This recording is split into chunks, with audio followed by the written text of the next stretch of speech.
Nous commençons. Sa Majesté le roi Mohamed VI, Mesdames, Mesdemoiselles et Messieurs, en vos rangs, grade et qualité, assalamu alaikum. Ce matin, nous sommes présents au berceau des hommes libres, le vent des lumières, terre de souveraineté et terre de paix, que j'ai nommé le Royaume du Maroc, pour le débat africain de l'intelligence économique. Ce cadre de réflexion stratégique est une initiative de l'IARS, de l'Institut africain de la réflexion stratégique. L'organisation de cette première édition est possible grâce au concours remarquable d'une institution, à savoir l'école de guerre économique, le campus de Rabat, représenté ici par son directeur général, Ali Moutaïd, que je vous demande d'ovationner, s'il vous plaît. Alors, c'est sur ces mots que je vais introduire le directeur général pour son discours d'allocution. Monsieur Ali.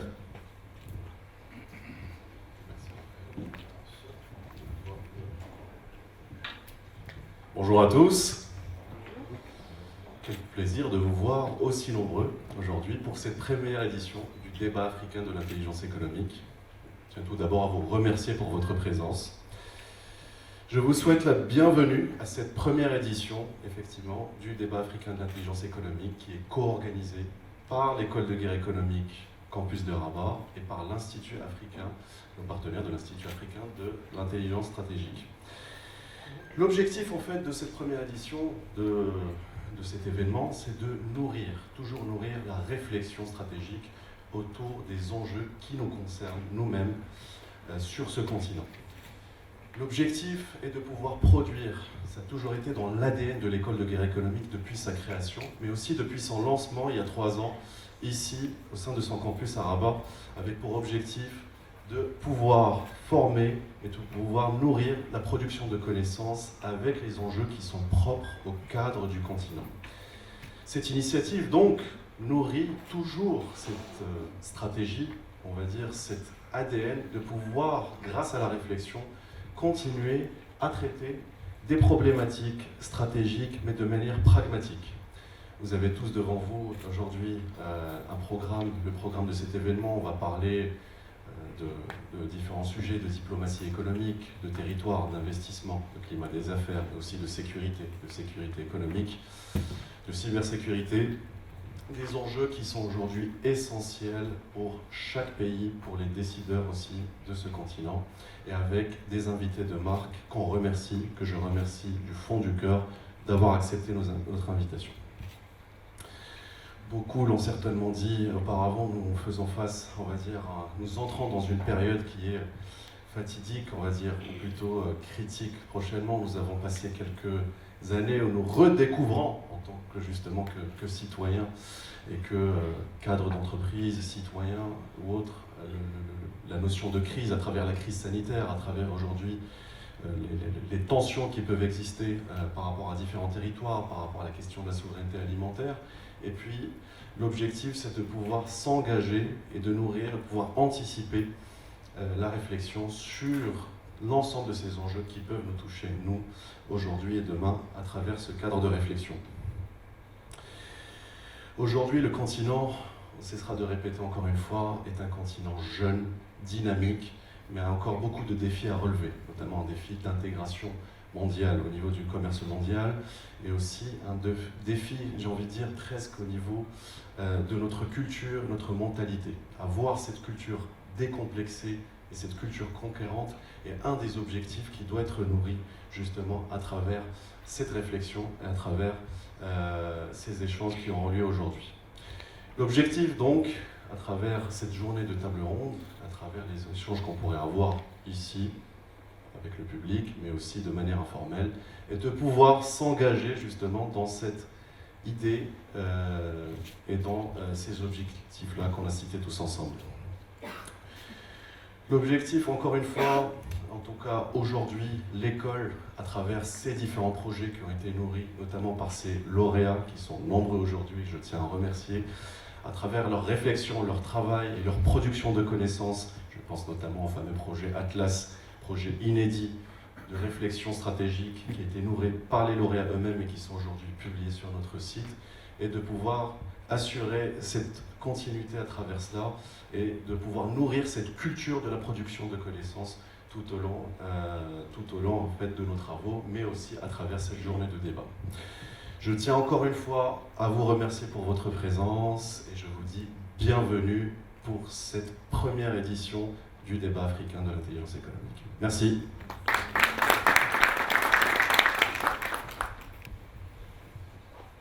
Merci beaucoup, Monsieur Ali Moutaïd, directeur général de l'école de guerre économique. Sans transition aucune, nous allons recevoir le commissaire général du débat, Monsieur Lukman Konaté, expert en intelligence économique. Sous vos ovations, s'il vous plaît.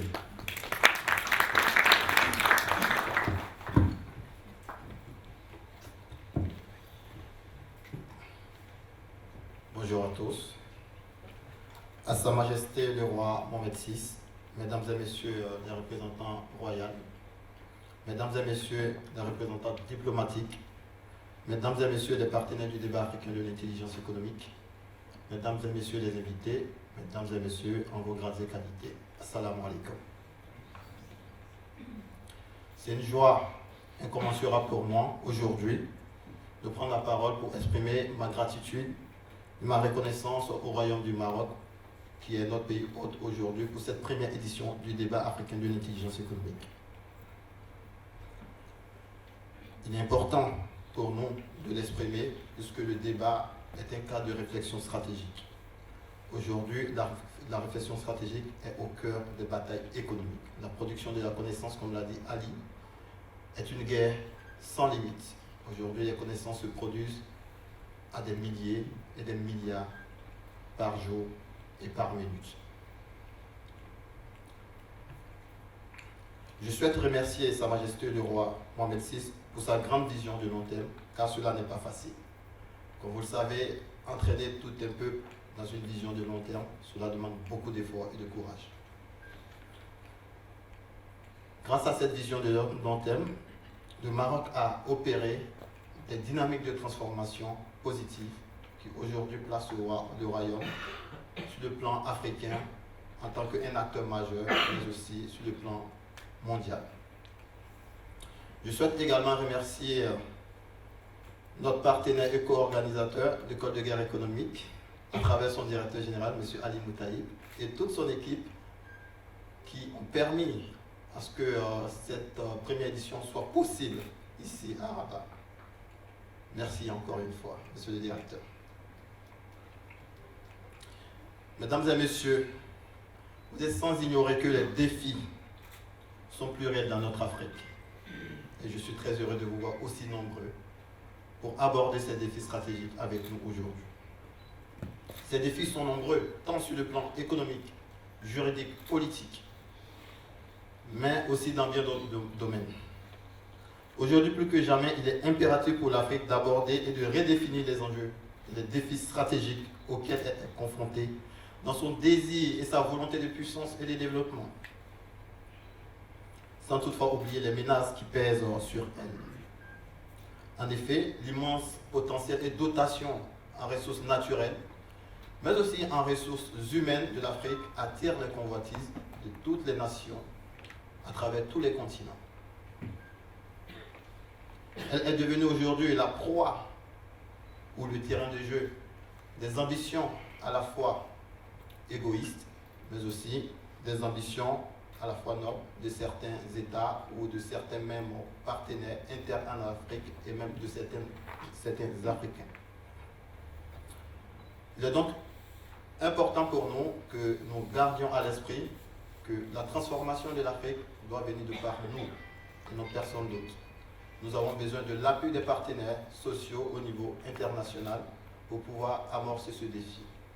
Il ne s'agira pas pour nous non plus de vivre en autarcie, parce qu'une économie en autarcie, on s'essouffle très rapidement, mais une ouverture avec un contrôle progressif, un contrôle maîtrisé.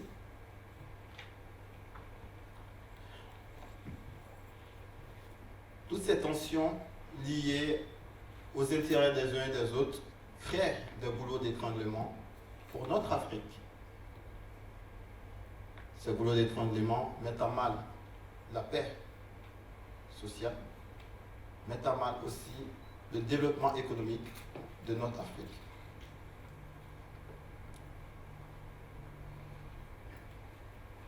En ayant pris connaissance de ces enjeux, nous avons décidé de mettre en place ce cadre de réflexion stratégique dynamique pour mieux comprendre ces tensions, pour mieux aborder ces enjeux, de s'y inscrire, de réfléchir sérieusement à ce qui est bon pour l'Afrique, comme je l'ai dit tantôt, avec le concours de vous tous ici présents. Nous ne pourrons le faire tout seuls, nous avons besoin d'un effet de groupe. Tout seul, nous allons vite, mais ensemble, nous allons loin. Donc, nous avons besoin d'être ensemble, d'être unis comme les doigts de la main et avancer comme un seul homme. Mesdames et messieurs, il nous revient avant tout, à nous, Africains, de prendre les rênes de la transformation de nos sociétés et d'être responsables vis-à-vis de nous-mêmes, de la future génération, en ayant une vision décomplexée face aux autres continents ou puissances et de penser progrès et développement. Nous nous sommes longtemps mirés dans les miroirs des autres et avons fini par croire que nous les ressemblons et avons fini par les voir comme nous-mêmes. Et cela a causé tant bien de mal à travers les différents programmes qui ont été mis en place pour l'Afrique. Et aujourd'hui, nous voyons les conséquences dans des pays à travers beaucoup de désastres, que ce soit des tensions qui se sont élevées au niveau terrorisme, des renversements de gouvernement et beaucoup d'autres choses. Et dans le domaine de l'éducation, la destruction de la structure éducative de l'Afrique. Il est possible de faire mieux. Mais de faire mieux avec qui et comment? Il est possible de faire mieux avec vous, qui êtes les acteurs, qui vivez en Afrique, qui parlez Afrique, vous qui avez le sang africain. Il est possible de faire mieux avec vous. Il est possible de faire mieux avec vous et avec les partenaires. Ne l'oublions pas, ne les excluons pas totalement. Donc nous avons besoin de vous, encore une fois, de votre implication personnelle, professionnelle, de votre expertise pour pouvoir amorcer le défi de développement de l'Afrique. Mesdames et messieurs, c'est en ces thèmes que je vous invite à la résilience et au sacrifice, car ce sont des chemins impératifs à la construction d'une Afrique digne et grande. Merci de votre présence. Bon débat à vous. Et salam alaikum. Merci, M. Konate Loutman. La transformation de l'Afrique passera par les Africains. C'est sur ces propos que je vais introduire le premier panel qui est intitulé « Défis de développement, climat des affaires, investissement, infrastructure ». Docteur en sciences économiques, il est aussi politologue. Je vais introduire maintenant le modérateur du premier débat en la personne de M. Stéphane Poitier.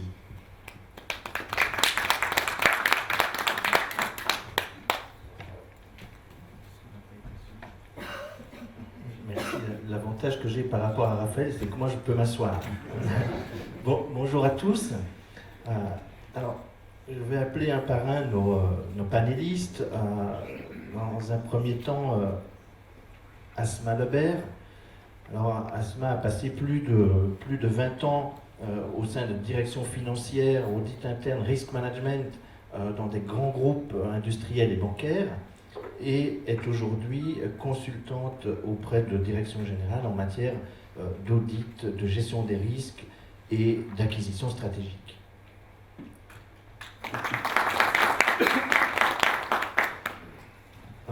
Monsieur Bénis.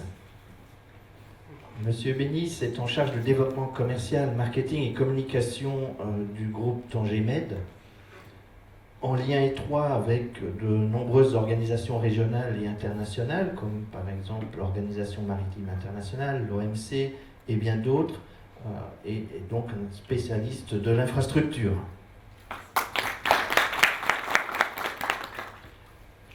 Monsieur Talal, secrétaire général de la Fédération nationale du transport routier, mais également président de la commission logistique et également président de l'association des entreprises de messagerie C'est un chef d'entreprise qui a créé Voie Express, qui emploie aujourd'hui plus de 500 employés.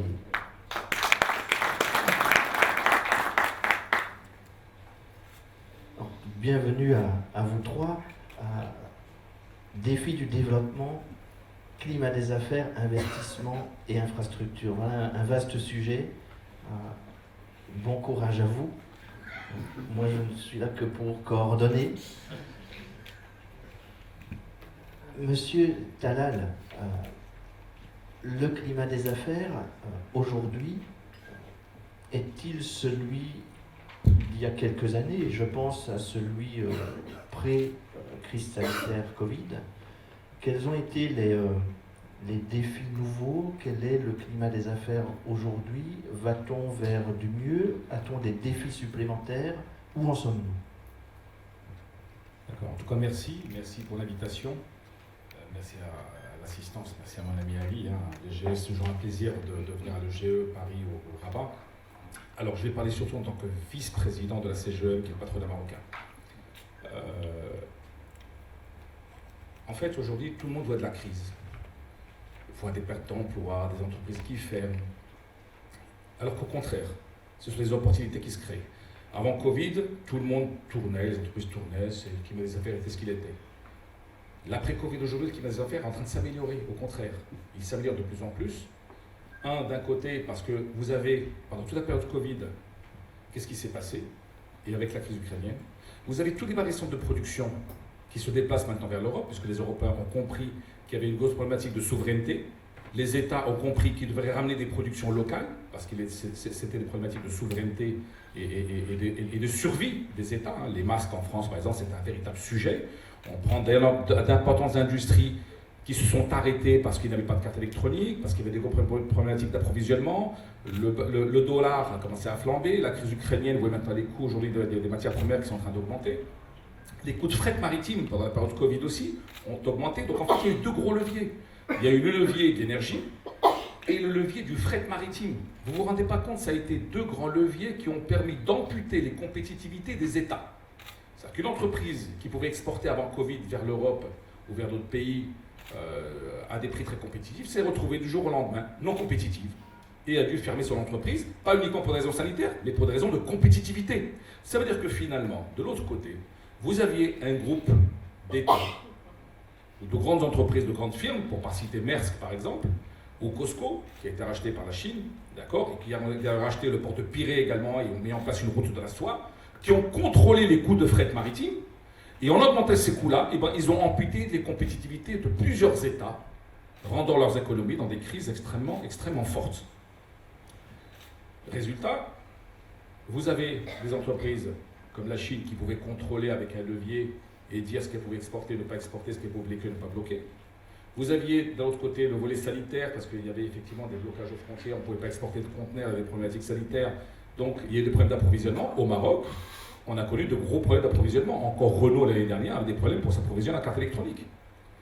Donc finalement, cette Covid et cette crise ukrainienne est une véritable opportunité, c'est extraordinaire. Toutes les entreprises aujourd'hui ont compris qu'il fallait redéfinir des stratégies flexibles et réactives face à des marchés qui se déplacent, le barycentre qui se déplace aujourd'hui vers l'Europe parce que les États veulent régionaliser maintenant les productions. On est en train de chercher des énergies alternatives. Donc aujourd'hui, pour les entreprises marocaines, ce sont des marchés qui sont là, qu'il faut aller chercher aujourd'hui. Ils se rapprochent de nous, donc on peut devenir beaucoup plus compétitif. Mais à cela, il y a des préalables. Il y a des préalables. Il faut rester flexible et réactif. Ça veut dire qu'il faut que votre outil de production, vous puissiez le transformer rapidement, ne pas avoir des coûts fixes, et c'est maximum dans des coûts variables. D'un autre côté, il faut faire très attention parce que vous avez des phénomènes endogènes, des phénomènes exogènes. Les phénomènes endogènes, vous les contrôlez dans l'entreprise parce que c'est vous qui contrôlez votre comptabilité, votre finance, vous contrôlez votre production, vos coûts de production, la qualité.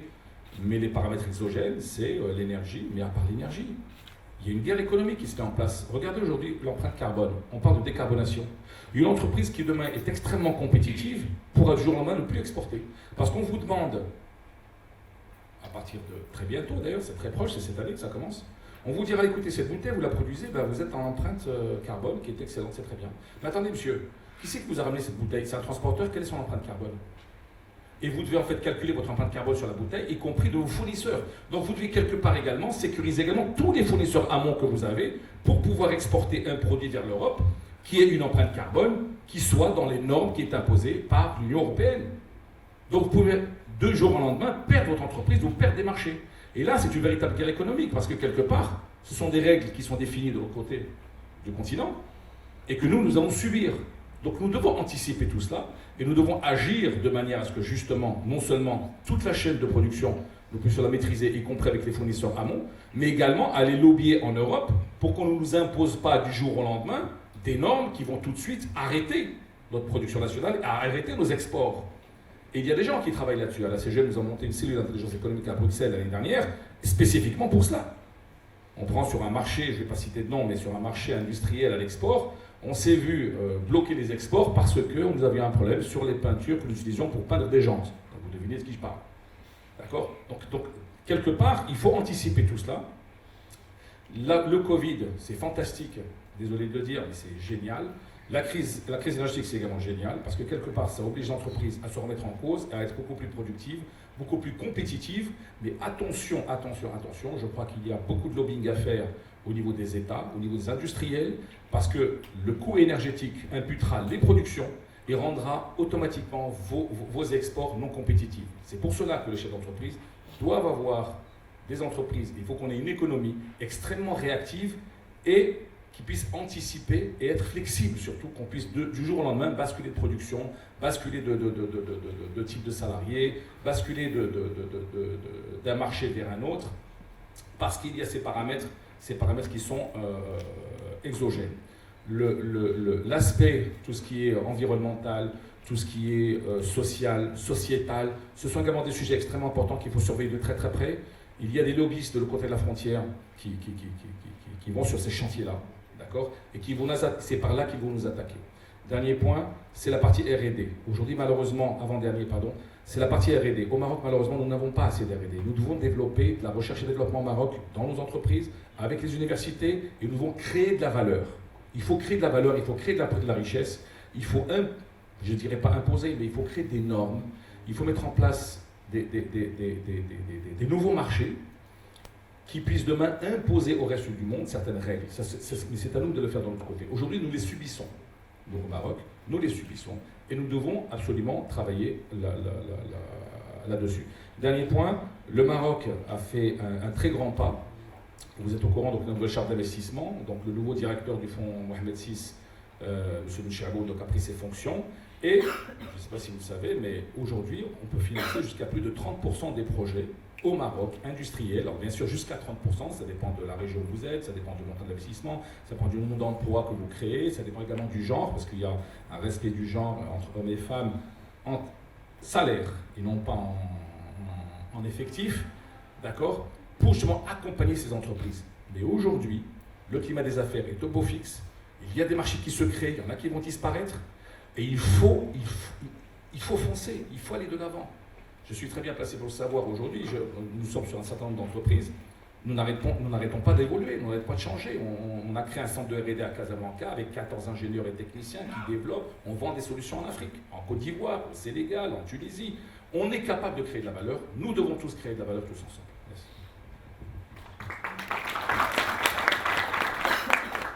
Merci, Monsieur Tanal. Alors, je pense qu'il y a quelques mots à retenir de ce que vous avez exposé. La chaîne de valeur, elle est très importante parce qu'aujourd'hui, on doit composer avec sa chaîne de valeur et on doit la maîtriser. Donc ça, c'est quelque chose de fondamental. La norme, évidemment, l'influence normative, ne pas subir la norme, mais participer à la norme. Ça, c'est quelque chose, à notre sens, de fondamental. Vous avez parlé d'innovation aussi. L'innovation, c'est ce qui permet aussi de s'adapter, d'évoluer et d'avancer. Donc voilà le cocktail, je dirais peut-être à retenir, chaîne de valeur, normes, innovation et surtout adaptation, anticipation et flexibilité aussi. Merci Monsieur Tanal. Monsieur Bénis, pour répondre à ces défis, à ce cocktail, il y a besoin d'infrastructures. mais quelles infrastructures et quels sont leurs rôles stratégiques et quelle est la part d'investissement finalement en infrastructures nécessaire pour répondre à ces défis? Permettez-moi tout d'abord de remercier les organisateurs qui nous ont permis aujourd'hui de partager, si vous voulez, des réflexions sur des sujets aussi importants. Donc je remercie l'Institut africain de la réflexion stratégique et bien sûr l'OGE qui nous a aussi introduit pour pouvoir justement aborder ces sujets. Je pense qu'aujourd'hui, notre continent a besoin de se développer sur 3 axes majeurs. Donc la promotion des investissements, le renforcement du commerce intra-africain et le développement des industries de transformation et à forte valeur ajoutée. Et il est plus que jamais nécessaire aujourd'hui d'attirer des investissements de qualité, d'accélérer l'industrialisation, de promouvoir les échanges économiques entre les pays africains. C'est d'ailleurs tout l'enjeu de la ZLECA, donc la zone de libre-échange continentale. Et l'objectif aujourd'hui étant de favoriser cette diversification économique, promouvoir cette intégration régionale et participer activement à une transformation structurelle de nos économies. Et c'est dans ce contexte qu'on assiste aujourd'hui à un développement très soutenu d'infrastructures portuaires, d'infrastructures logistiques, d'infrastructures industrielles, des zones économiques spéciales, qui constituent aujourd'hui un instrument stratégique de politique économique, donc un instrument stratégique de politique économique qui est utilisé par pas mal de gouvernements africains pour faciliter le commerce, pour promouvoir l'investissement, pour justement faire partie de cette chaîne de valeur industrielle mondiale. Et aujourd'hui, on se doit tous ensemble d'être assez réactifs par rapport à ces questions d'infrastructure. Et donc, le défi pour nos économies, et là je parle au niveau africain, pas uniquement au niveau du Maroc, ce n'est pas seulement de rejoindre ces chaînes de valeur industrielles mondiales, mais c'est surtout d'augmenter la part de la valeur ajoutée qui est créée localement et de remonter dans la hiérarchie de ces chaînes de valeur à partir d'activités qui sont simples à des activités qui sont beaucoup plus complexes et à forte valeur ajoutée pour nos économies. Et ceci permettrait bien évidemment au territoire de se révéler aujourd'hui en tant que formidable outil de développement durable, avec comme mission de développer la qualité des infrastructures et des services, améliorer le climat des affaires, anticiper sur l'évolution des secteurs d'activité et des secteurs industriels notamment, et puis favoriser le renforcement des capacités et la promotion de la digitalisation et des nouvelles technologies, enjeu impératif aussi pour les économies africaines. Donc aujourd'hui, pour nous, Africains, on se doit de faire confiance à nos ressources humaines, on se doit de développer nos ressources naturelles et de pouvoir progresser dans des chaînes de valeur industrielles, générer de la croissance interne, transformer cette matière première qui est abondante sur le continent, produire localement et surtout développer des chaînes de valeur régionales et créer de la complémentarité industrielle entre nos différentes économies. Et bien évidemment, les infrastructures, c'est un facilitateur pour pouvoir atteindre cet objectif. Et tout ça pour répondre aussi aux impératifs de cette zone de libre-échange continentale qui est aujourd'hui une réelle opportunité pour nos économies. Les acteurs africains, et en intelligence économique, on reconnaît ce que c'est le terme acteur, donc les acteurs africains aujourd'hui doivent s'investir de nouvelles missions. Et je parle des acteurs visibles et non visibles. Et donc ceux qui agissent directement et ceux qui agissent d'une façon indirecte. Donc ils doivent s'investir de nouvelles missions et soutenir, mettre en place de nouveaux processus pour renforcer ces chaînes de valeur industrielles. Ils doivent s'investir également de nouvelles missions pour promouvoir le modèle africain de développement. Ceci nous amène à faire un constat par rapport à certaines tendances que nous constatons aujourd'hui. Donc j'en citerai quelques-unes. Donc premièrement, c'est un investissement massif dans les infrastructures stratégiques. C'est un constat que nous faisons tous, que ce soit au niveau des ports, que ce soit au niveau des zones économiques spéciales, que ce soit au niveau des autoroutes, du rail. C'est le cas dans tous les pays africains aujourd'hui. Deuxièmement, c'est une grande participation des acteurs privés. Et ça, on le constate à travers les partenariats publics-privés qui se développent sur tout le continent et sur des sujets qui sont très stratégiques. Troisièmement, c'est le développement des échanges économiques entre l'Afrique et l'Asie. Aujourd'hui, je dirais, le continent il est envahi par des produits en provenance d'Asie, notamment la Chine, et ça confirme si justement cet échange qui est de plus en plus important, et surtout la présence d'entreprises asiatiques et chinoises sur le continent. Et puis le dernier constat, c'est l'émergence de méga hubs sur le continent. Bien évidemment, le port Tangemet en est une très belle démonstration.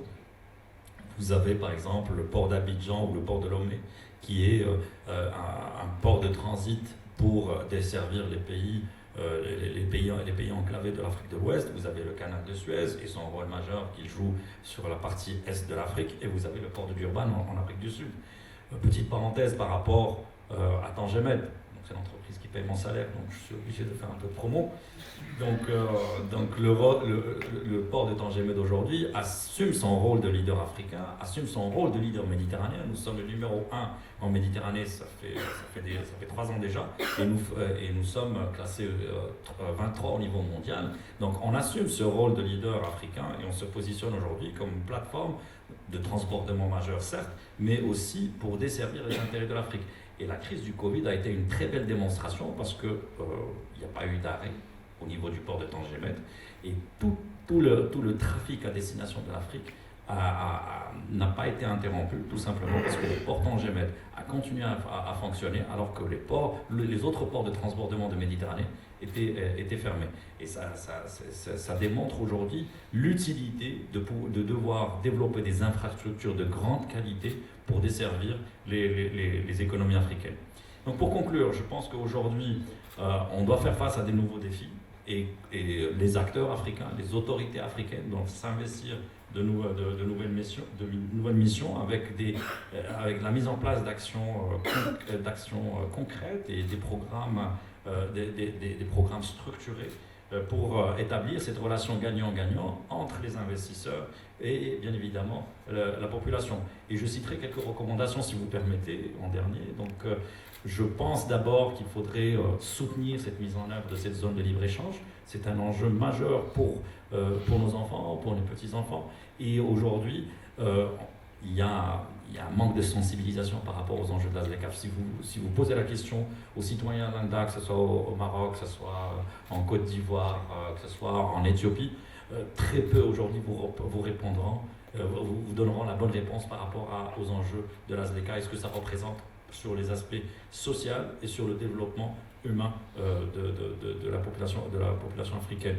Deuxièmement, il faut continuer à privilégier un modèle de gouvernance hybride où le privé prend aussi sa place aux côtés des autorités publiques. Troisièmement, il s'agira aussi d'établir un cadre de collaboration qui est dédié au renforcement des capacités, du partage d'expertise, qui connecterait les acteurs africains, les territoires africains aux clusters internationaux. Quatrièmement, je pense également à favoriser le développement d'écosystèmes performants à travers une meilleure utilisation de la technologie et la vulgarisation de la digitalisation. Ça va être certainement un accélérateur. Et d'ailleurs, la crise du Covid nous l'a tous démontré. Et puis cinquièmement, ça serait aussi de concilier les priorités nationales en matière de développement durable avec la stratégie de promotion des investissements. Aujourd'hui, on cherche non seulement de l'investissement, mais de l'investissement de qualité qui a un impact social et qui a un impact sur le développement durable. Et donc, je clôture mon intervention avec le développement durable.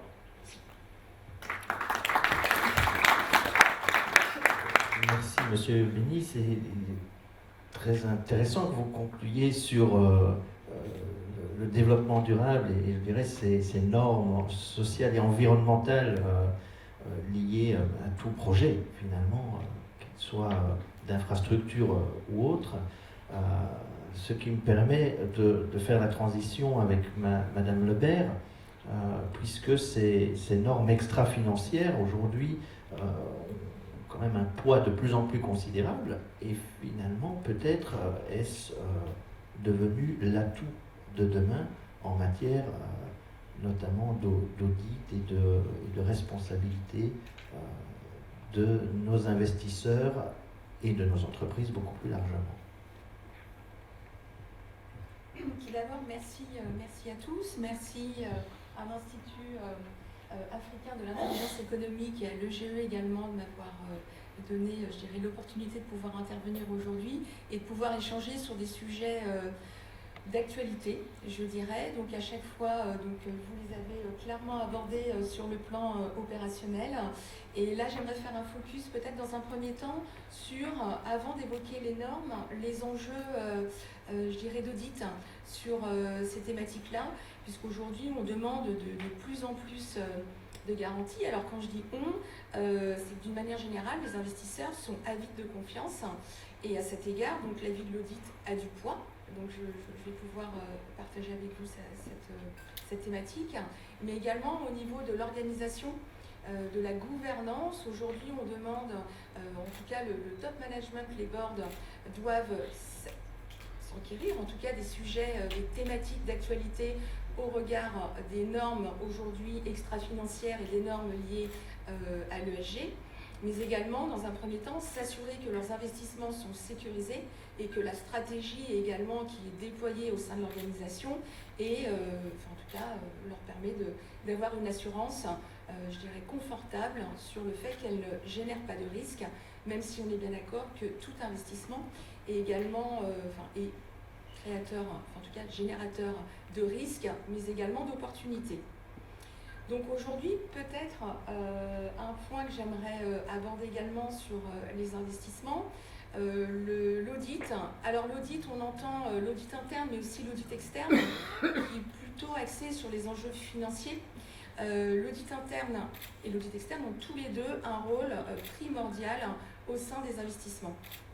Le premier étant, quand vous faites l'acquisition d'une structure, donc soit elle est cotée, et pour le coup, on a une valorisation du marché et puis une validation également et une opinion d'audit qui émane des auditeurs externes, soit elle n'est pas cotée, et auquel cas, il va falloir identifier l'ensemble des risques que génère ou que va générer au sein de votre organisation l'acquisition de l'entité en question.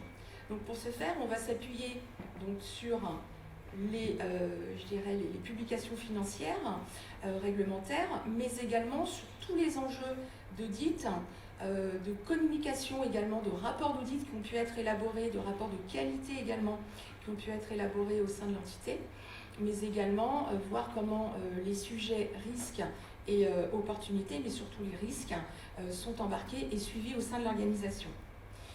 Alors on a souvent, donc, je dirais, au sein de l'audit, un rôle structurant, puisque nous, on a une vision, je dirais, interne sur l'organisation, ses interactions avec l'ensemble des parties prenantes, ses interactions également avec les boards, enfin en tout cas avec le conseil d'administration, puisqu'on a cette qualité, en tout cas cette indépendance qui nous caractérise, professionnalisme également et éthique. Donc on a cette capacité à travailler un peu en W, c'est-à-dire à la fois être au niveau, je dirais, du top management, savoir le conseiller et je dirais l'assurer quant au fait que sa stratégie ne génère pas de risques qu'on n'avait pas identifiés. Et puis également savoir identifier les signes faibles au niveau opérationnel pour pouvoir, je dirais, les mitiguer au sein de l'organisation et également réaliser donc, tout cela par le biais de missions d'audit qui sont nécessaires en termes de communication lorsque l'entité est cédée au regard de l'acquéreur pour qu'il identifie justement, qu'il s'assure qu'il n'y a pas de risque à la fois interne, mais de risques également fiscaux, de risques contractuels. Sur les enjeux financiers spécifiques au niveau des investissements, ce qui est important également, c'est de suivre l'ensemble des investissements, ou en tout cas le volet financier qui a été accordé pour un projet spécifique. Ça peut être un projet de construction, un projet, donc là on est beaucoup dans des enjeux, je dirais, liés à la décarbonation, liés également aux enjeux de construction avec, je dirais, une fibre, en tout cas une dominante verte très forte. Donc là, il faut vraiment, donc on fait appel à souvent des investissements extérieurs et qu'il va falloir suivre ou s'assurer au niveau de l'audit que l'ensemble des investissements sont correctement déployés au sein de l'organisation, correctement suivis et qu'il n'y a pas, je dirais, un petit peu de débordement ou en tout cas d'affectations qui ne sont pas conformes à ce qui a été prévu initialement. Je voulais alors, pour revenir sur les enjeux extra-financiers, il y a un sujet phare, un point d'attention que j'aimerais développer avec vous, c'est tout ce qui est en fait lié à l'évaluation des tiers. Donc aujourd'hui, on voit bien que les organisations doivent à la fois être irréprochables, avoir une éthique irréprochable, mais également s'assurer que les tiers avec lesquels l'organisation travaille, en tout cas à des partenariats, a également, je dirais, à réaliser l'évaluation des tiers qui lui permettent de s'assurer que ça ne va pas générer au sein de son organisation des risques. Alors l'évaluation des tiers, on est bien d'accord, ça n'est pas un sujet récent, mais c'est un sujet qui prend de plus en plus, je dirais, de valeur, de plus en plus d'intérêt pour les organisations. Alors on se rappelle tous du cas du scandale Rana Plaza en 2013. On a retenu simplement le fait que ce sont les grandes entreprises multinationales qui ont été défectueuses, en tout cas qui n'ont pas joué leur rôle en termes d'éthique, alors que pour le coup, c'était elles bien entendu, mais c'était initialement leurs sous-traitants, donc une évaluation des sous-traitants qui n'a pas été à la hauteur, et lorsque cet accident dramatique a eu lieu, on a retenu uniquement sur les textiles les marques des grands groupes, et bien sûr ce n'était pas la marque du sous-traitant qui apparaissait.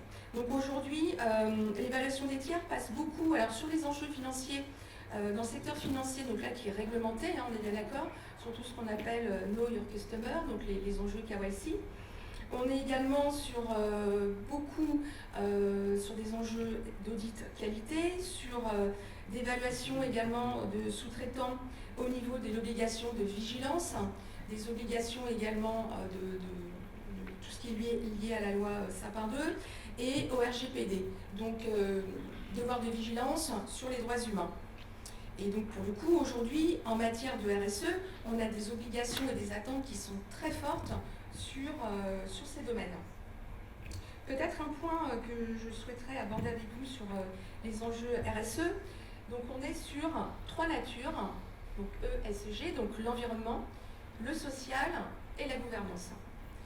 Donc on a des enjeux de responsabilité très forts au sein de la gouvernance, à la fois sur les opérations, sur la responsabilité en termes d'éthique environnementale et sociale, mais également sur la proposition de valeur que l'on doit faire et la proposition de valeur qui doit être intégrée à la fois dans la stratégie, mais également dans ce qu'on appelle, je dirais, l'évaluation économique ou en tout cas le projet économique de la structure. Donc on a, comme l'indiquait M. Talal, on doit être irréprochable donc à notre niveau, au niveau interne, mais également en amont, de par les fournisseurs avec lesquels on traite, avec nos partenaires, mais également en aval sur les distributeurs et sur nos clients. Ce qui veut dire qu'aujourd'hui, on a des impacts, on fait face à des impacts à la fois financiers, opérationnels et réputationnels. Donc les enjeux extra-financiers aujourd'hui portent sur toutes les thématiques environnementales, décarbonation, également la façon dont on va, je dirais, intégrer les enjeux climatiques, mais également les enjeux liés à la réduction des effets de serre, à la réduction de notre consommation d'énergie. Donc on doit d'ores et déjà l'intégrer dans nos comptes, dans nos communications et dans ce que l'on doit mettre en œuvre dans je dirais les KPI, en tout cas les indicateurs que l'on doit suivre, sachant que d'ores et déjà, les entreprises alors qui sont cotées essentiellement communiquent sur ces indicateurs, se mettent en ordre de marche, mais on n'a pas d'indicateur prédéfini. Donc aujourd'hui, l'objectif est vraiment de pouvoir, et le régulateur s'y attelle, puisque au niveau de la réglementation européenne, les comptes doivent être établis en 31/12/2024 sur tous les enjeux, en tout cas intégrer les enjeux liés à l'ESG. Donc l'extra-financier, c'est compliqué à suivre puisqu'on a à la fois, on intègre l'éthique, les enjeux également donc sociaux, d'adhésion, d'attraction des collaborateurs, la façon dont on retient également les collaborateurs avec des entreprises à enjeu. Est-ce que notre entreprise s'inscrit clairement dans la durabilité, s'inscrit dans les enjeux d'aujourd'hui et de demain à plus long terme sur l'environnement, sur la consommation d'énergie, sur la façon dont on rejette nos déchets, sur la façon dont on fait du verre, on intègre du verre sur à la fois nos indicateurs financiers, mais extra-financiers, pour justement éviter tout ce qu'on appelle le greenwashing, c'est-à-dire faire communiquer dans le sens où, on fait du verre, on est en termes de communication, en termes d'enjeux également, santé, sécurité, réglementation, on affiche, le fait que l'on gère, on pilote l'ensemble de ces thématiques, et puis finalement, on doit s'assurer que c'est clairement suivi dans à la fois les reportings, mais également clairement suivi dans tout ce qui est également stratégie, mais ce que l'on appelle le contrôle interne, ou en tout cas la façon dont c'est organisé en termes de processus dans l'organisation. Et pour ce faire, on a besoin de l'audit, on a besoin des risques, on a besoin du contrôle interne, mais surtout on a besoin d'avoir une gouvernance qui insuffle cet ADN risque, cet ADN culture des processus et culture du contrôle. Donc aujourd'hui, on doit travailler, réfléchir avec l'ensemble des parties prenantes de l'organisation sur la façon dont on va organiser le suivi de ces indicateurs extra-financiers, puisque pour le coup, même si au départ, ils sont clairement orientés sur des thématiques environnementales, sociétales et en termes de ressources humaines également, on a besoin de les valoriser d'un point de vue financier et de voir leur impact dans les comptes, mais également permettre d'avoir cette comparabilité entre les différents acteurs, ce qui veut dire que l'on doit benchmarker, ou en tout cas travailler ensemble sur les indicateurs par domaine d'activité, par structure, sur les domaines clés sur lesquels on doit travailler. Donc l'énergie, notamment les secteurs de l'énergie, on travaille bien sûr sur la décarbonation, mais plutôt sur la façon dont il faut intégrer une démarche verte sur l'ensemble de la chaîne, de l'amont à l'aval. De même sur tout ce qui est vêtements, sur tout ce qui est également dans le secteur du luxe. Et il est vrai qu'aujourd'hui, on doit travailler ensemble pour établir ces indicateurs. Donc on doit s'assurer que nous, on les intègre, on les pilote. On doit s'assurer également que nos clients, que nos fournisseurs également, nos parties prenantes, adoptent également l'ensemble de ces enjeux, les intègrent. Sinon, de toute façon, aujourd'hui, comme le disait M. Talal, ça va être très compliqué de pouvoir, créer des partenariats en dehors, de ces structures qui seront aux normes et pour lesquelles, en tout cas, le régulateur européen demande des comptes à partir de 2024.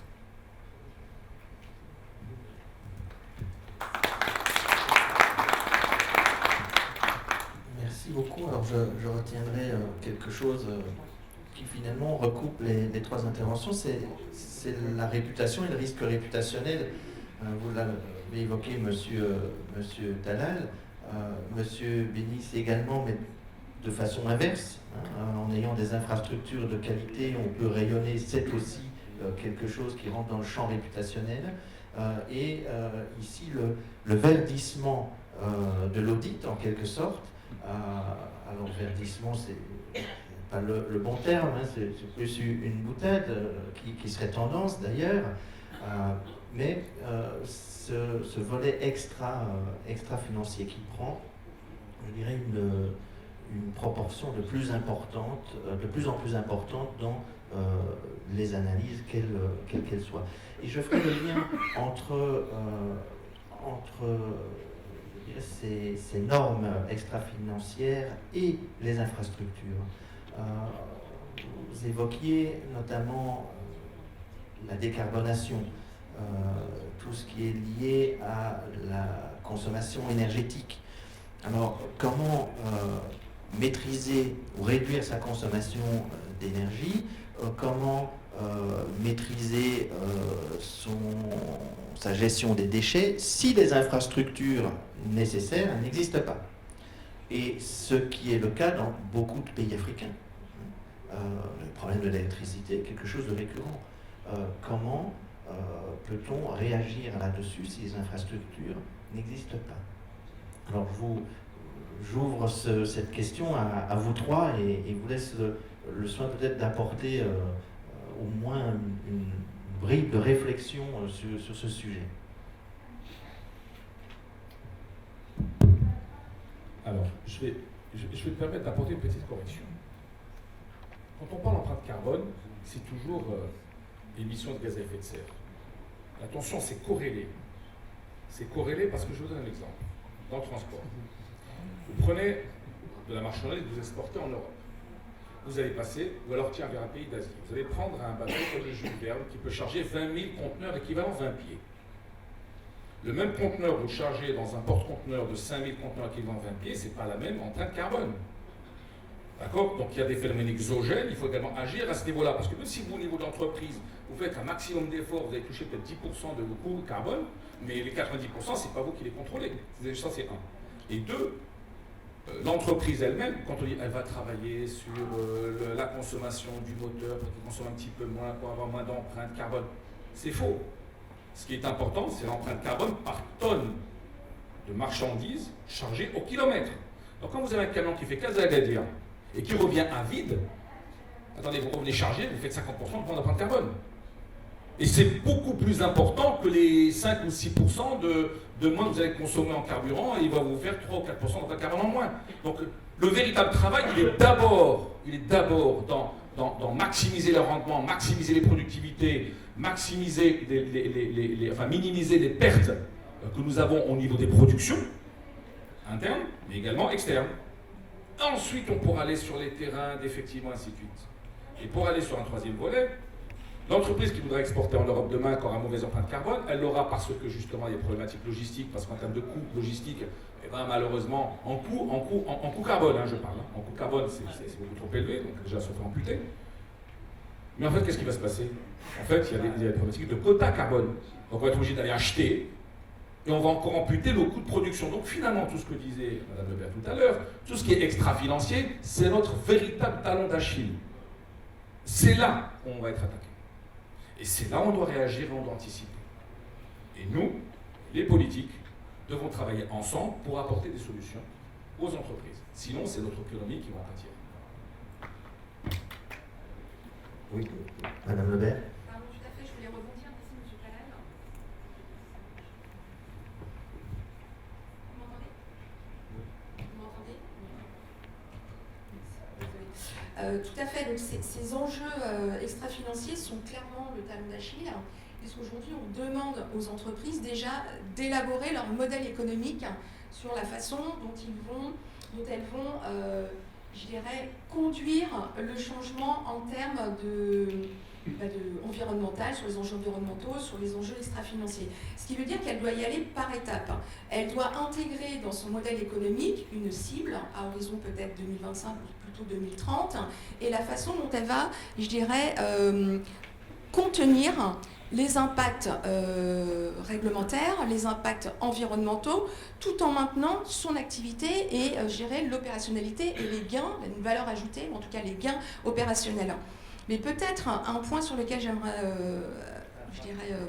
un point sur lequel j'aimerais aborder, c'est simplement de se dire aujourd'hui, les investisseurs, même si vous êtes opérationnel, même si aujourd'hui votre résultat est, en tout cas, est très bon, aujourd'hui, les investisseurs vont de plus en plus regarder la façon, en tout cas votre modèle économique, et la façon dont vous allez embarquer ces enjeux extra-financiers, environnementaux, éthiques, sociétaux, et puis de communication également, communication et en termes de ressources humaines, pour juger de votre création de valeur.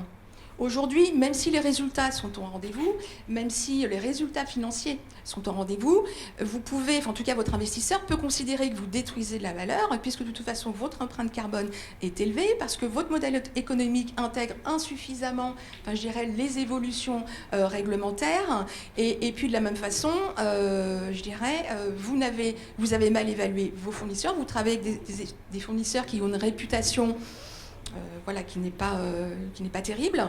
Donc aujourd'hui, on doit travailler là-dessus. On a besoin du régulateur, on a besoin que l'organisation également se structure et fasse appel à des forces, des forces vives, mais qui ont des spécificités métiers très fortes en termes de risque, en termes d'environnement, en termes d'opérationnalité, et puis surtout, un appui des parties prenantes très très fortes et de la gouvernance, puisque la gouvernance est attendue, bien entendu, sur ces sujets-là également. Moi, si vous permettez, je vais essayer d'aborder le sujet avec un point de vue plutôt panafricaniste. Aujourd'hui, nos économies africaines ont besoin encore et encore de gagner des points de croissance. Et il est vrai que les 2 dernières années, l'ensemble des pays africains, tous les pays africains, ont affiché une croissance positive, à l'exception de la Guinée, pour des raisons qu'on connaît. Mais si vous voulez, il y a encore une marge de progression assez importante où on doit encore développer des infrastructures de qualité. Vous le dites très bien, le taux d'électrification n'est pas le même si on est au Maroc comparativement à l'Afrique du Sud, qui connaît un problème assez important aujourd'hui. Ce n'est pas le cas du Niger, ce n'est pas le cas d'autres pays. Donc les infrastructures restent un levier justement pour soutenir cette croissance économique. Et aujourd'hui, si vous voulez, la préoccupation principale des dirigeants africains, c'est de développer des infrastructures de qualité pour promouvoir l'investissement, pour créer de la richesse, pour industrialiser l'Afrique, pour créer des opportunités d'emploi et pour sortir les populations africaines de conditions de vie tout à fait défavorables. Donc cette question de décarbonation aujourd'hui n'est pas abordée de la même façon quand on voyage en Afrique. Donc, et les enjeux de la décarbonation aujourd'hui ne sont pas appréciés de la même façon au Maroc, comme c'est le cas par exemple au Niger ou dans d'autres pays. On a peut-être d'autres impératifs qui sont beaucoup plus importants et des enjeux qui sont beaucoup plus importants pour ces pays-là que celui de la décarbonation. Maintenant, il faut se réjouir que l'ensemble des dirigeants africains ont intégré le développement durable, les enjeux de la décarbonation, les enjeux de la protection de l'environnement dans leur feuille de route et dans leur stratégie nationale. C'est déjà ça de gagner, en tout cas. Je pense que l'Afrique, elle a encore je dirais, une marge par rapport aux pays qui sont fortement industrialisés, qui, pour eux, la décarbonation ou l'empreinte carbone est un sujet d'une extrême urgence comparativement à l'Afrique. En tout cas, les feuilles de route sont là, la sensibilisation a joué son rôle et il y a effectivement dans l'agenda de tous les pays africains une prise en compte de ces enjeux. Merci, Monsieur Bénis. Est-ce qu'on peut peut-être faire le même exercice, mais alors plus du tout sur ce volet environnemental, mais sur le volet éthique? Alors il y a quand même des risques liés à l'éthique. Et, moi, je me souviens de certaines entreprises parapubliques en République démocratique du Congo qui se retrouvent dans la tourmente d'une législation à caractère extraterritorial. Et on est bien dans ces enjeux RSE finalement. Dans la RSE, on y met aussi l'éthique des affaires, comme on dit, et donc la lutte anticorruption. Monsieur Talal. C'est un sujet qui fâche en ce moment. Je pense qu'il y a un gros travail à faire au niveau des entreprises, au niveau des États, mais au niveau des entreprises surtout. D'accord ? Malheureusement, les entreprises négligent beaucoup le côté extra-financier, mais également tout ce qui est communication, tout ce qui est image. Et en fait, ça vous rend encore plus fragile, très fragile. Parce que ce qui est important, et excusez-moi du terme, est-ce que c'est de dire que vous corrompez, ou est-ce que les gens perçoivent que vous êtes peut-être en train de corrompre, ou là vous corrompez. C'est ça en fait, il y a la perception, mais il y a le réel. Moi, ce qui m'intéresse, c'est la perception. À la limite, le réel, bon, j'ai envie de dire, c'est pas je m'en fous, mais bon, c'est important aussi. Mais quelque part, le côté perception est beaucoup plus important que le fait lui-même. Et c'est là on rentre dans le domaine de la désinformation. D'accord ? Et l'entreprise doit se prémunir contre ça, parce qu'il y a la communication, mais il y a aussi l'intelligence économique qui n'est pas la communication. Il y a de l'influence qui n'est pas de la communication. La communication est un outil à la limite, d'accord ? Et l'entreprise doit réellement travailler son image, d'accord ? Doit travailler sa réputation et travailler les perceptions beaucoup plus que le fond lui-même. Parce que vous savez, dans un grand groupe multinational, allez vérifier que vous avez quelqu'un qui est basé, je ne sais pas dans quel pays, qui peut-être, vous n'en savez rien. Des fois, c'est très difficile à vérifier, à contrôler. Mais donc, finance, je vous disais que ce qui était important, c'était réellement la perception. D'accord ?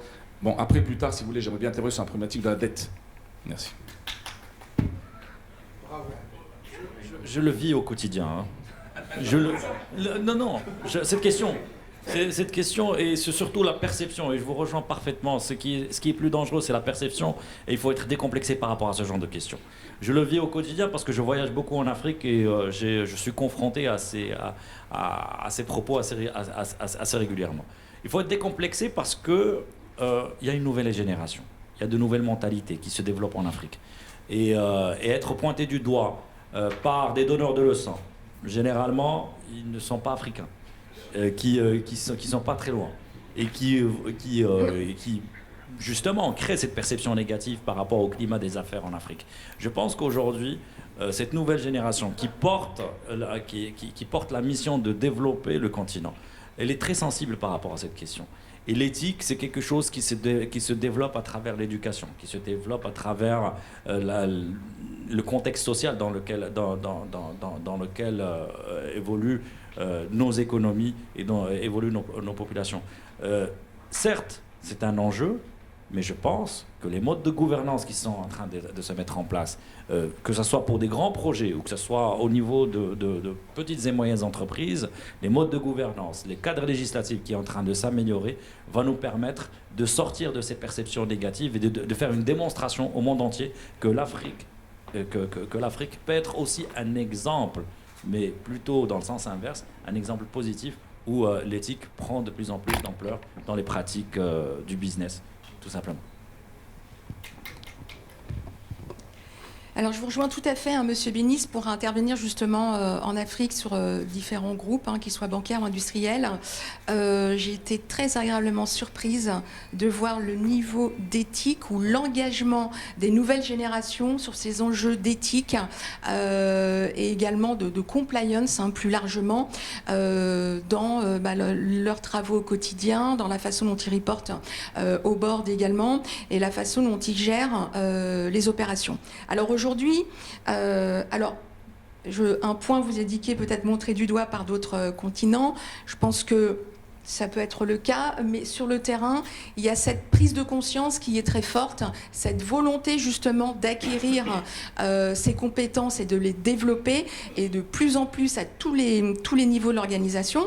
Donc on est sur les enjeux de compliance, mais pas que, sur la corruption, sur ce qu'on appelle le whistleblowing également. Mais aujourd'hui, on a également le régulateur dans ces régions, en tout cas même en Afrique, que ce soit la BCEAO ou en Afrique centrale également, qui justement va plus loin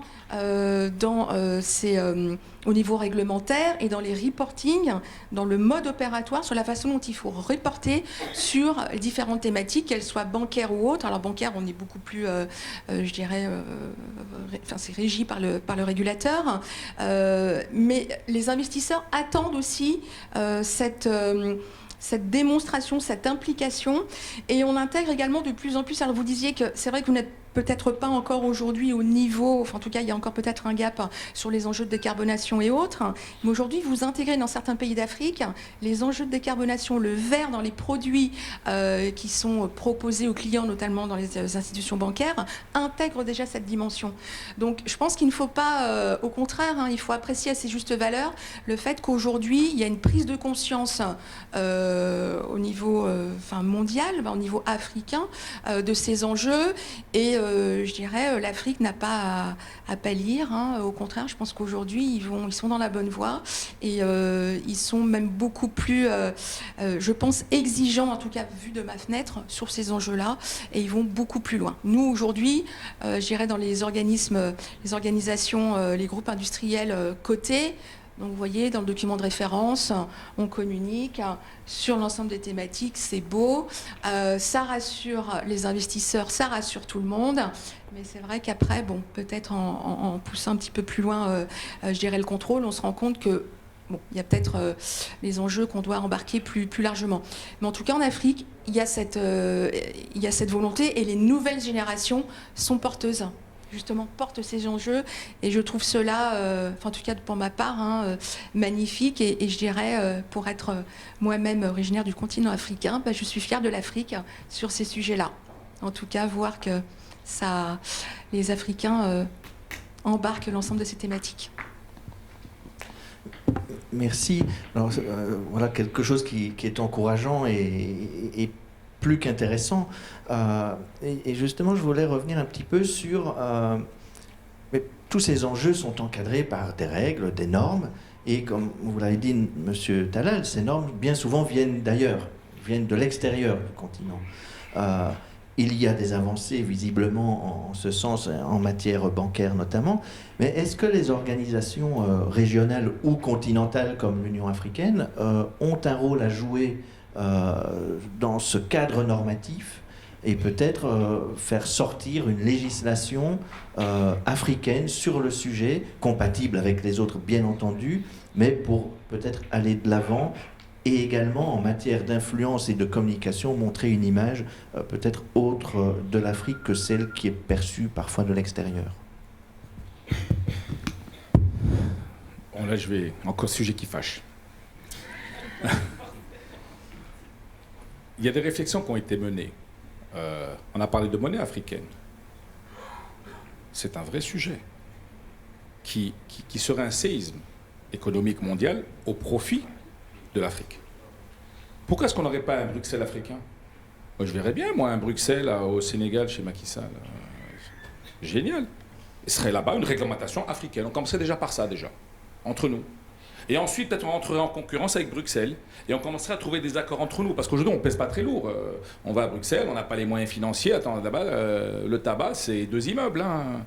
Je veux dire, Coca-Cola, c'est 3 immeubles, j'en sais rien. Mais je veux dire, c'est des lobbies, c'est des puissances financières et qui imposent des règles mondiales. Et pour eux, à la limite, quand ils nous prennent, nous, Africains, on est un gros marché. Mais comme ils négocient avec nous, État par État, en fait, c'est pour eux, c'est une succession de petits marchés et c'est des négociations individuelles. Parce qu'on n'est pas unis.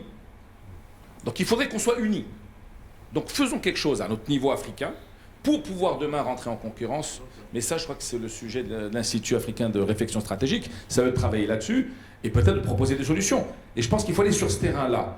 Mais aujourd'hui, malheureusement, on n'y va pas en meute. On y va chacun individuellement au niveau des États. On va essayer de négocier à Bruxelles tant bien que mal. Bon, quand ce n'est pas des enjeux importants, bon, il laisse passer à la limite. Mais quand c'est trop important, ça passe jamais. Donc de toute façon, il nous impose des règles. Et tant qu'on sera dans ce schéma-là, on aura du mal à percer. D'accord? Et je vais vous donner un simple exemple. Je remercie Christine Lagarde pour l'Europe. Période Covid, elle a ouvert les robinets aux États. Ils ont donné de l'argent aux entreprises. Ça a été quasiment des dons aux entreprises. Ça a été des aides directes. D'accord? Où est l'OMC dans tout ça? Nous, les entreprises marocaines, en tout cas beaucoup d'entreprises africaines, on n'a pas eu de dons. On a eu des dettes. On a eu une dette d'Aman Oxygène, une deuxième dette d'Aman Relance. On nous a donné de l'argent pour dire, voilà messieurs, écoutez, vos salariés n'ont pas le droit de bosser, ils restent à la maison, vous exportez pas, vous vendez pas, mais vous payez quand même les salaires, vous payez quand même le loyer, on vous donne de l'argent pour les payer. Vous savez, c'est comme vous empruntez 10 000 dirhams à un pote, vous allez dans une ruelle, il y a des voleurs qui arrivent et vous dites, tiens, je te rends tes 10 000 dirhams, c'est exactement ça. D'accord? Donc je veux dire, et là aujourd'hui, qu'est-ce qui s'est passé l'après Covid? Les entreprises se sont retrouvées avec une dette dans leur bilan, qui vient amputer leur gearing, parce que maintenant elles vont aller, au mois d'avril, elles vont aller chercher de la dette, elles vont renouveler leur ligne. Beaucoup d'entreprises ne vont pas pouvoir renouveler leur ligne parce que leur endettement a été plombé par ces 2 dettes. D'accord? Ils vont se retrouver amputés dans leur compétitivité, amputés dans leur production. Donc quelque part là, il y a encore une distorsion. Et là, si on a vu effectivement cette union africaine, on aurait pu peser de tout notre poids. Parce que l'OMC a été en panne. Elle n'a rien fait du tout. Ça, c'est la concurrence déloyale, pure et dure. Les entreprises européennes sortent de la crise encore plus fort qu'avant Covid, par rapport aux entreprises africaines. D'accord? Et c'est pour ça que je reviens à la conclusion, c'est que moi je verrais bien une Bruxelles à Dakar ou en Côte d'Ivoire ou à Abidjan. Je verrais bien peut-être demain travailler sur, je sais pas moi, un nouveau panier monétaire pour commencer à réellement peser.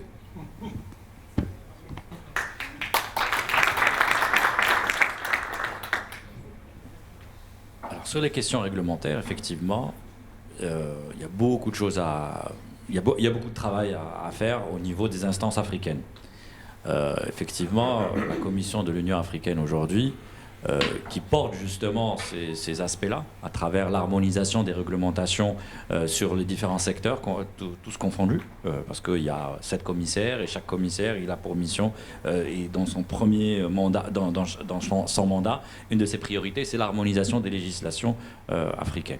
Mais effectivement, l'enjeu majeur, c'est que est-ce qu'on est capable aujourd'hui de travailler ensemble en tant que Union africaine ou est-ce qu'on continuera chacun tirer de son côté et regarder tout simplement de par son prisme, quel est son intérêt. Il y a des groupements régionaux qui réussissent. Et il faut le reconnaître. Si vous prenez la CEDEAO par exemple, c'est un modèle aujourd'hui qui n'est pas parfait, hein, parce que bien évidemment il y a encore des tensions entre le Nigeria, la Côte d'Ivoire, le Ghana.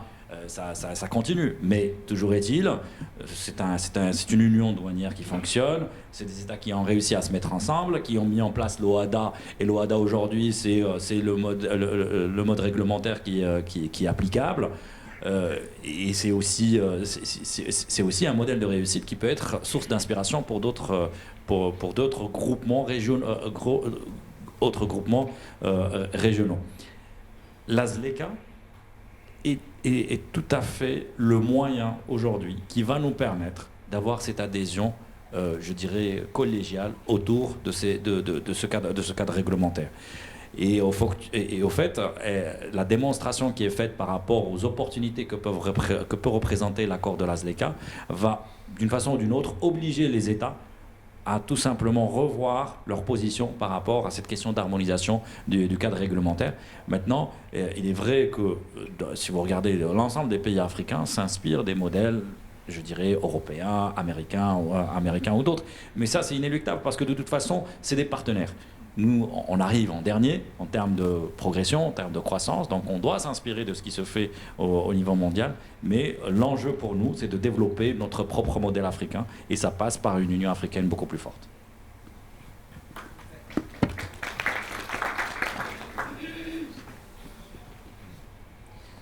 Non mais je rejoins complètement votre point sur la partie CBEAO, ils sont vraiment pour le coup un peu plus structurés, ils apportent un cadre pour accompagner alors les organismes financiers, bancaires, et on est sur on calque en tout cas ce que l'on retrouve en tout cas en Europe, et ce qui veut dire que pour le coup sur tous ces enjeux également extra-financiers, à un moment donné ça va aussi, je dirais, s'appliquer à vous de la même façon que la réglementation bancaire ou autre, où les enjeux financiers s'appliquent de plus en plus à vous sur le même modèle de ce qui est construit en Europe. Juste dans votre sens, de toute façon, nous aujourd'hui au Maroc, les banques doivent appliquer ce qu'on appelle des règles prudentielles, comme vous le savez. Alors, elles sont obligées de le faire, pas uniquement parce que la Banque centrale marocaine, Jouahri, qui est gardien du temple, l'impose, mais c'est parce que nous-mêmes, Maroc, quand on veut lever de la dette auprès de la Banque mondiale ou du FMI, surtout du FMI, on nous impose des règles prudentielles, et notamment des règles d'éthique, d'environnement, et ainsi de suite. Et ce qui fait que même les fonds d'investissement, quand ils viennent investir dans l'entreprise, ils disent « Attendez, monsieur, moi je ne peux pas vous prêter parce que moi je prends de l'argent également de l'autre côté, et j'ai des garanties d'autres organismes, et je dois respecter, mes dossiers doivent respecter tel et tel et tel critère. Si vous ne les respectez pas, vous n'avez pas les fonds. » Donc finalement, ça nous est imposé, c'est ce que j'expliquais tout à l'heure.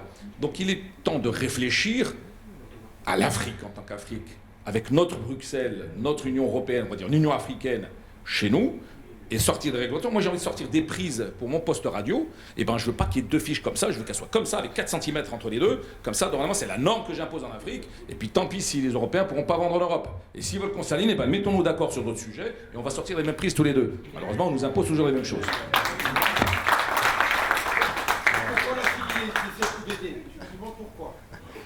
Voilà. Encore faut-il avoir des infrastructures électriques de qualité. On a des infrastructures de qualité. Je rappelle qu'on a quand même des parcs éoliens. Je remercie mon ami Saïd El Hadi pour ne pas le citer aujourd'hui, patron de Nareva. On a Sa Majesté Mohamed VI, que Dieu l'assiste, grâce à lui, on a un super projet solaire. C'est extraordinaire, on est envié par tout le monde. On est sur ce chemin-là, on est le plus avancé. Je crois qu'aujourd'hui, on n'a pas à rougir, on est en train d'avancer, il faut encore avancer encore plus.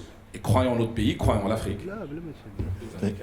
Et pour aller dans votre sens, vous avez évoqué, M. Bénis, l'OHADA. L'OHADA, c'est quand même l'intégration juridique en matière de droit des affaires la plus aboutie au monde. Aujourd'hui, l'Union européenne a un projet de code européen des affaires qui s'inspire de la réussite de l'OHADA. Donc en matière d'influence, l'Afrique aujourd'hui influence parfois ce qui peut se passer dans l'Union européenne. Donc, est-ce qu'on est sur une forme de revirement step by step? Peut-être. Et donc, en tout cas, il y a des signaux qui s'allument en ce sens. On va laisser la parole à la salle.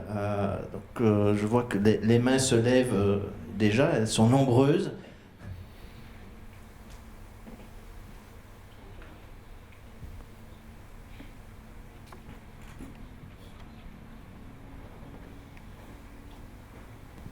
Bonjour, je remercie le jeu et l'Institut pour cette conférence.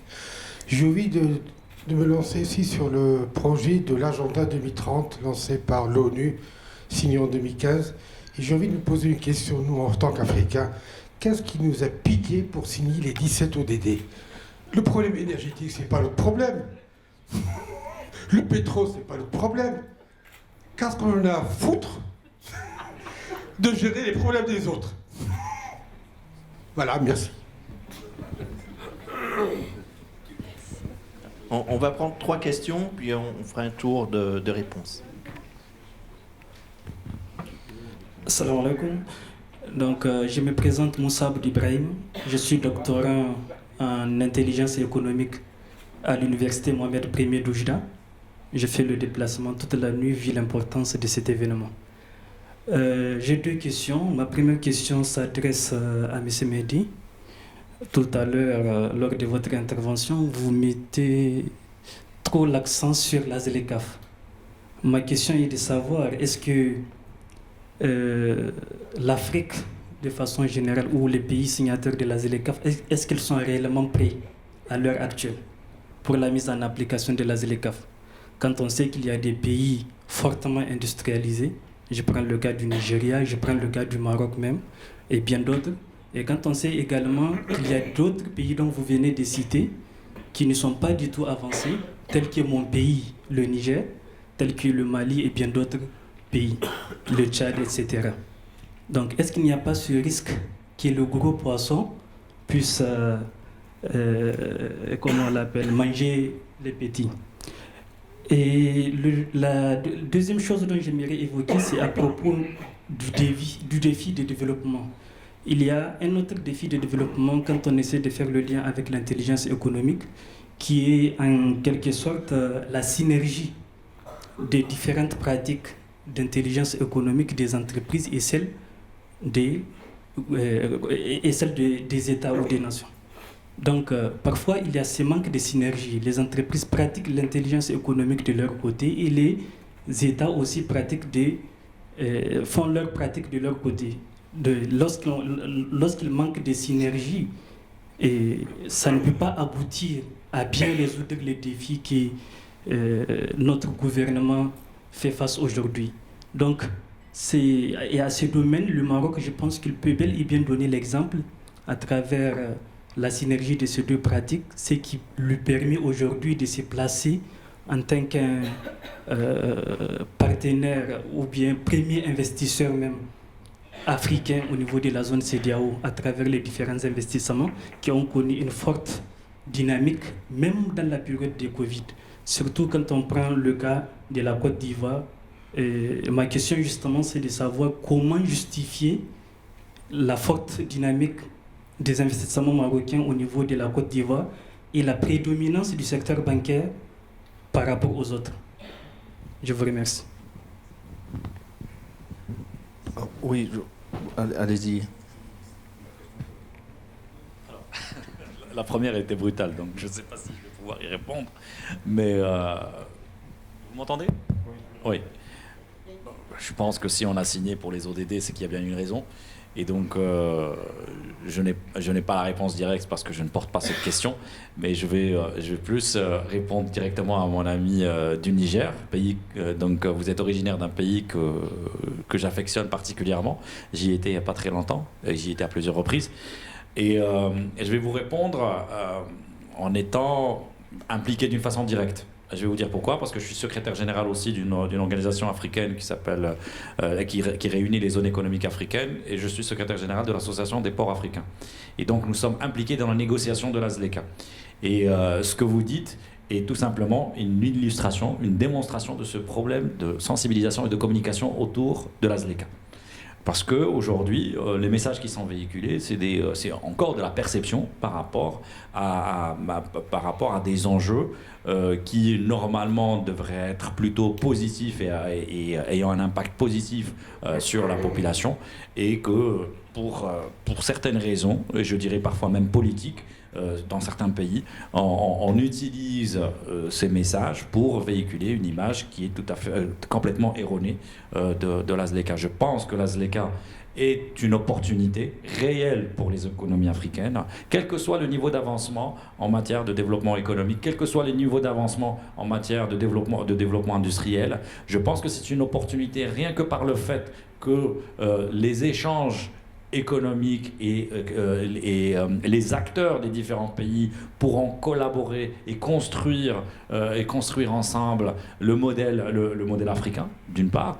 D'autre part, ça permettra d'harmoniser le cadre réglementaire, et ça permettra tout simplement de mettre en place cette gouvernance, je dirais, exemplaire pour les pays africains, mais surtout à travers la facilitation des échanges, à travers la libre circulation des capitaux entre les pays plus développés et les pays moins développés, ça créera une dynamique. Alors qu'est-ce que vous préférez? Est-ce que vous préférez un statu quo, ou est-ce que vous préférez créer une dynamique? Moi, je suis plutôt pour ceux qui sont favorables à créer une dynamique économique qui est beaucoup plus forte, beaucoup plus soutenue. Et si on regarde les expériences de nos voisins, l'Union européenne qui s'est construite, elle s'est construite par étapes. Il y avait des pays qui étaient beaucoup plus avancés, d'autres beaucoup moins avancés. Les derniers à rejoindre l'Europe, c'était des pays d'Afrique qui étaient plus dans le bloc est de l'Afrique,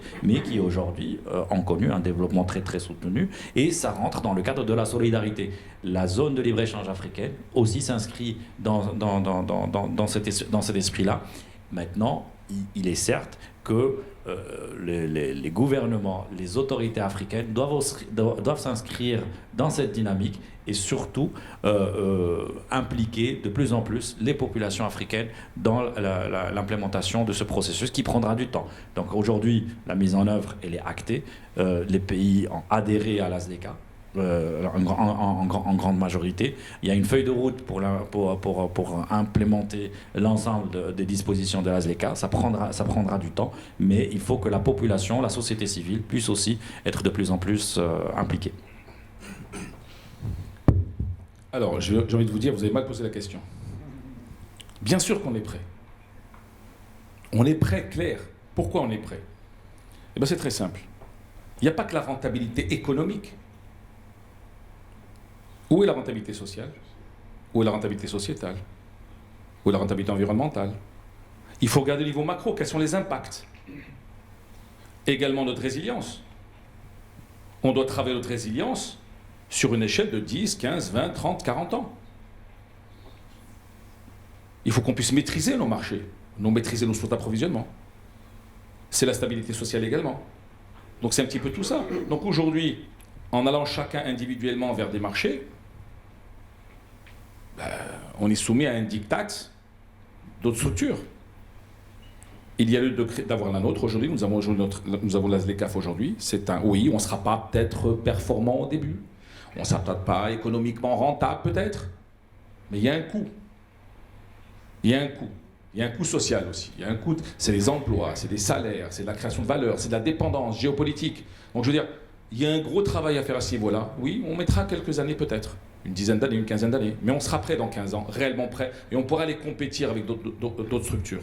Je vous rappelle que beaucoup d'États, pendant des années, maintenant c'est bien, maintenant c'est de la vertu, oui, attention, concurrence déloyale. Ouais, mais je vous rappelle qu'il n'y a pas si longtemps, dans les années 80, le protectionnisme existait encore. Hein, les États fermés pour développer une industrie. Et vous n'aviez pas le droit d'importer. Et ben c'est notre tour aujourd'hui. Vous venez pas nous imposer, nous dire écoutez, monsieur, vous savez, ben là vous n'avez pas le droit. Oui, mais attendez, mais vous à l'époque vous le faisiez, donc maintenant c'est à notre tour. Et ben nous aussi on va le faire maintenant. D'accord? Et on va créer en Afrique notre industrie africaine, notre économie africaine, et on pourra demain rentrer en compétition avec d'autres régions. D'accord? Je vous rappelle qu'aux États-Unis, vous avez le Small Business Act, avec les fameux 10%.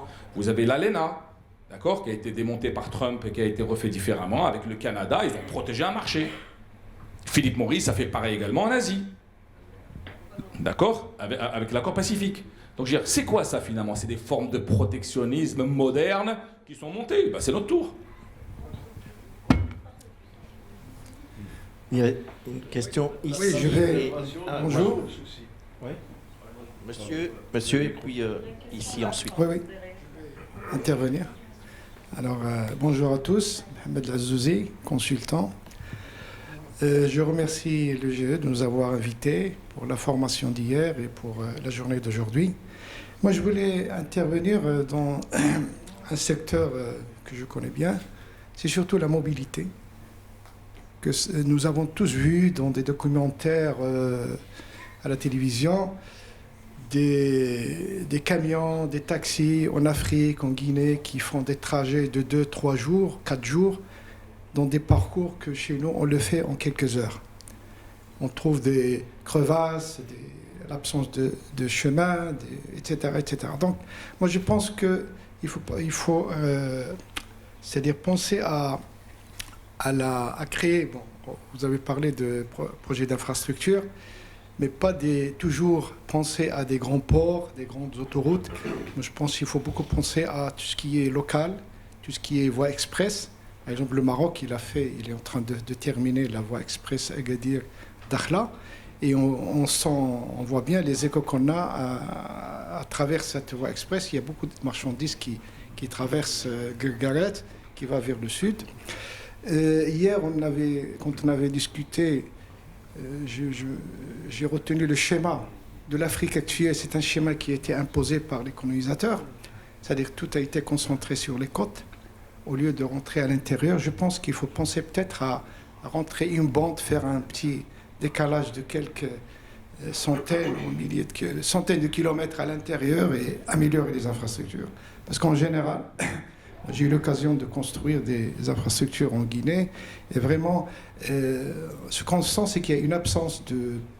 C'est-à-dire il y a beaucoup d'efforts à faire au niveau de la gouvernance des projets, de la réalisation des contrats de construction, et aussi recherche-développement au niveau des matériaux locaux pour rendre les projets beaucoup plus c'est-à-dire accessibles. Je pense qu'il y a beaucoup d'efforts à faire. Et les gens en général, c'est-à-dire les gens, même au niveau local, ils créent de la valeur.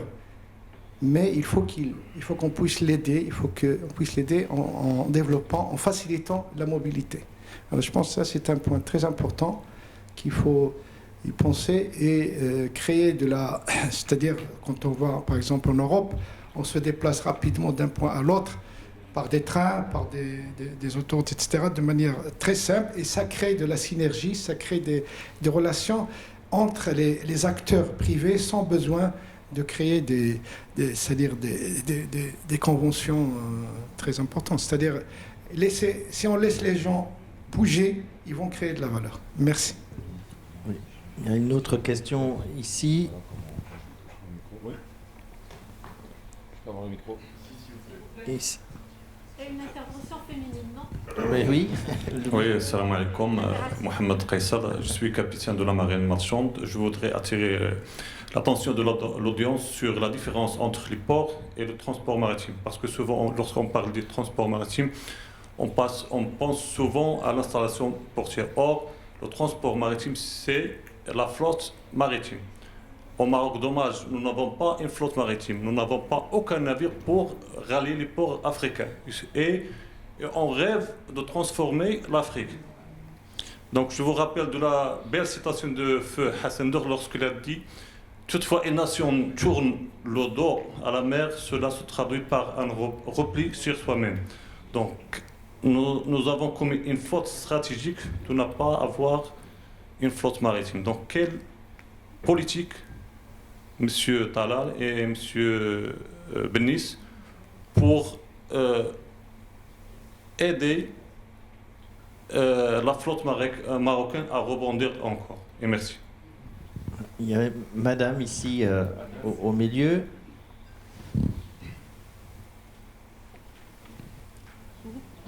Madame. Bonjour à tous, merci beaucoup pour cette opportunité de parler et pour ce débat. Alors, je voudrais juste, pour être légère, juste parler 2 points.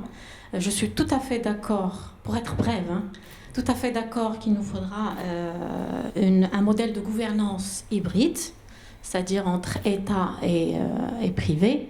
Et même, je dirais, il faudrait impliquer de plus en plus la société civile. C'est important.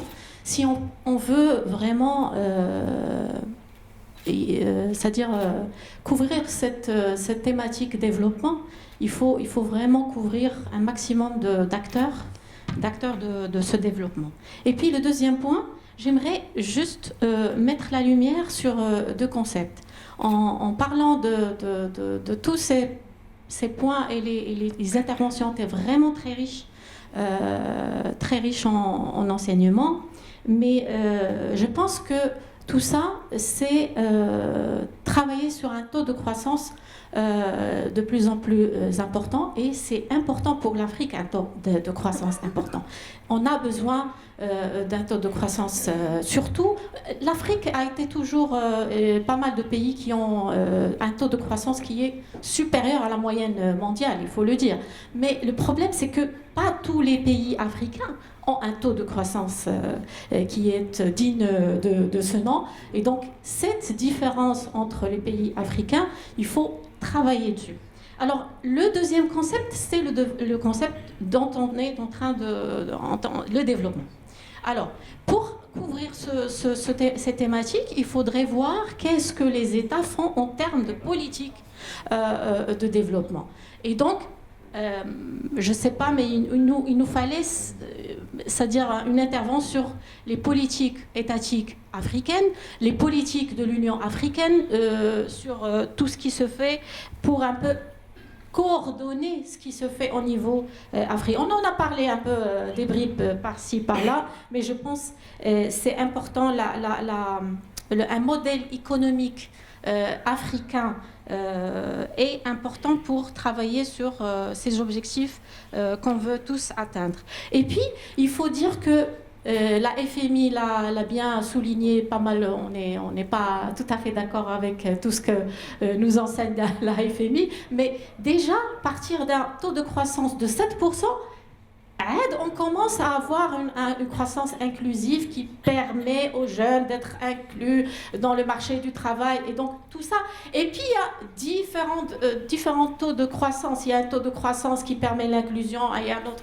Donc tout ça, c'est des thématiques très importantes à débattre pour un développement et pour un avenir africain, c'est-à-dire comme on veut. On a besoin justement d'un Bruxelles africain, c'est important. Mais est-ce qu'on est prêt pour ça? Pour moi, et je rejoins un peu l'intervention de monsieur, excusez-moi, je m'appelle Talal. On est plutôt la phase intégration régionale. On est c'est-à-dire, il y a des régions qui sont un peu debout, d'autres qui sont en train. De toute façon, tout ça, c'est pour un peu terminer sur ça, l'important, c'est d'inclure tout le monde, tous les acteurs. Il faut les inclure. Et c'est ça qui fera de notre Afrique une force. C'est l'union qui fait tous les pays, tous les acteurs. C'est ça qui. Merci beaucoup pour cette opportunité. Merci. Alors effectivement, l'union fait la force, c'est quelque chose qui me parle, c'est la devise de mon pays d'origine. Vous avez 1 minute chacun pour répondre et conclure. 1 minute donc. Il n'a pas oublié. Alors, très rapidement, vous avez parlé d'armateurs, vous avez parlé de ports, vous avez parlé d'État. Qu'est-ce qui est réellement important? C'est d'être armateur? C'est d'avoir des bateaux? C'est pas ça qui est important. Il y a 2 choses très importantes. La première, c'est être connecté à l'Interland, donc au réseau mondial, et 2, de faire partie de groupements d'armateurs où vous allez imposer, en tant qu'État, votre vision, et vous allez faire partie d'un groupe qui vont décider une réglementation, des tarifs, une façon de fonctionner. Vous n'aurez jamais les 4000 ou 5000 bateaux qu'il vous faudra. Vous savez combien de fret maritime passe par la mer? 96%. C'est énorme, c'est énorme. Et ça ampute la compétitivité des États, comme je l'ai expliqué tout à l'heure. Donc ce qui est important, ce n'est pas d'avoir des bateaux, c'est d'être dans les groupements qui prennent les décisions, d'ouvrir ou de fermer des lignes maritimes. Demain, on vous ouvre une ligne maritime, Casa-Agadir, allez, 2-3 frais par semaine, je ne sais pas combien il y en a aujourd'hui, je ne sais pas du tout, mais attendez, mais ça change totalement le paysage de la région d'Agadir. Et ça réduit vos coûts de manière extrêmement importante. Mais il faut être dans ces groupements. Je vous rappelle que les conteneurs arrivés de Chine à 12 000 $ le conteneur, quand on les chargeait à 2 000. Quand à côté, vous avez un État qui importe à 3 000 $. Alors comment? Bien sûr, il paye 12 000, mais derrière l'État le reverse. Prenons le cas de la Turquie. La Turquie, c'est ce qu'elle a fait. Elle a subventionné la logistique de toutes ces entreprises exportatrices. Donc ce qui est important, c'est dans ces groupements-là et venir bloquer ce genre de décision, tel que ce qui s'est passé en Turquie. Pour le deuxième point sur l'UE et les ministères, je parle du ministère, je vous rappelle qu'en Chine, ils ont un ministère d'intelligence économique. Un ministère d'intelligence économique. Leur rôle, c'est quoi? C'est de structurer la pensée du tissu économique et de traduire tout cela en action sur le terrain. D'accord? En France, pour information, chaque chambre de commerce et d'industrie a un service d'IE, tu me corriges Ali, d'accord, qui remonte à un service central, qui regroupe tout cela et qui traduit cela en action politique. Nous devons faire également la même chose à notre niveau. Et 3, sur la croissance, vous savez, la croissance pour moi, mais c'est mon avis personnel, elle ne passera que par la recherche et développement et la création de valeur. Arrêtons de copier les téléviseurs fabriqués en Europe, on les ramène au Maroc, on prend les mêmes process, on prend les brevets. Travaillons la R&D chez nous en interne. Une petite anecdote.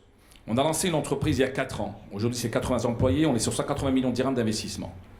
On s'est dit, attendez, pourquoi est-ce qu'on va acheter, vous savez, c'est les grosses machines pour livrer des colis, là, les Amazon Locker en Europe, les pick-up stations. On a dit, attendez, mais c'est quoi financer une boîte? C'est de l'informatique. Ben, on a des ingénieurs au Maroc, on a des usines, et ben, on fabrique aujourd'hui 100% de la solution au Maroc, on l'exporte aux États-Unis, on l'exporte en Afrique aujourd'hui. Créons de la valeur ici localement, on est capable de le faire. Et les générations actuelles, c'est fini. Moi j'ai 57 ans, ça va, je sais faire. Terminé. Les générations d'aujourd'hui, les 25-30 ans, ce sont des jeunes qui veulent travailler à la maison, ils sont dans le digital, ils sont dans tout ce monde-là. Il faut intégrer ce monde-là et créer de la valeur, créer de la richesse, c'est comme ça qu'on va créer de la croissance. Et attention, dans les barrières non tarifaires qu'on va avoir, notamment à l'export, ça va être la digitalisation. Les entreprises qui n'auront pas entamé ce virage-là vont se retrouver sur le carreau avec un crayon et un papier, parce qu'on ne pourra pas exporter, parce que les douanes se sont digitalisées, parce que l'administration fiscale s'est digitalisée, y compris en Europe. Je vais répondre, compléter ce que vient de dire M. Talal par rapport à votre question sur l'armateur. Il n'y a pas de compagnie africaine. Ce n'est pas une question que marocaine. Ce n'est pas qu'une question que marocaine. Il n'y a pas de flotte africaine aujourd'hui. Donc, est-ce que c'est un enjeu? Oui. Est-ce que ça limite le développement des échanges intra-africains? C'est certain. Est-ce qu'on a besoin d'avoir une compagnie marocaine et africaine? Indéniablement. Mais aujourd'hui, si vous regardez le paysage des armateurs et des compagnies maritimes à travers le monde, c'est des groupements, c'est des gros mastodontes qui sont des groupements très capitalistiques avec des milliards et des milliards de dollars d'investissement chaque année. Est-ce qu'on est capable aujourd'hui de concurrencer ces grands mastodontes? Je ne pense pas. On va pouvoir le faire, et c'est là où je reviens sur Mazleka, qui m'est très très cher. On ne pourra aujourd'hui développer une compagnie maritime, je ne dirais pas que marocaine, mais africaine, qu'une fois qu'on aura renforcé les échanges économiques entre les pays africains, qu'on aura levé les barrières douanières entre les pays africains, parce que c'est très simple.